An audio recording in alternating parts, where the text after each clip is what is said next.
Kua hau te rongo mo te kai waiata nei mo tauni huata i konei me te ao whānui. I nai nei kua whai tūranga te uri o Ngāti Kahungunu hei kai arahi i te whanaketanga o te toi puoro Māori ki Anamata. Hei tā te pūrongo a Crystal Lee Brown nā toi te ara puoro a huata i whakawhiwhi ki taua tūranga.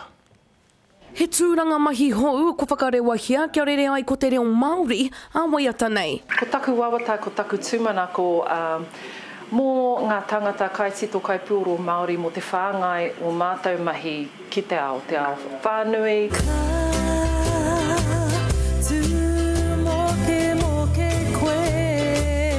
Kua whai wāhi tēnei manu ti ori rongonui hei kai hautū puoro Māori mo Aotearoa. He honore tēnei, he mea hau tēnei mō sounds, he rawe tonu tā rātou tautoko ki te rautaki.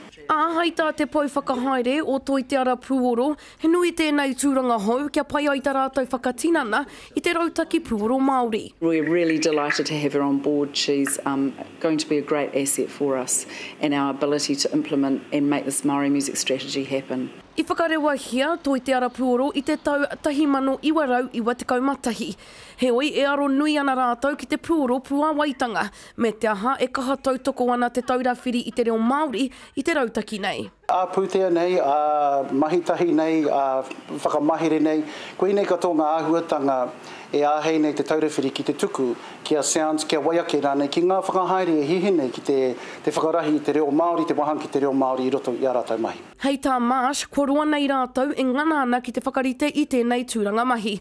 Hei tāna he maha ngā hua ka puta. This has been an ongoing development and we've been working on the current strategy for the last 2 to 3 years to bring about this position so we can focus on, implementing a system that collects music of Māori composers, marketing it and creating collaborations so we can work with other organisations to help promote it. You could have your works irrespective of the genre that you represent or dabble in, and I'm saying it could be anything from rock to reggae to R&B to motete to kapahaka, and it could be engaged with, say, the symphony orchestra.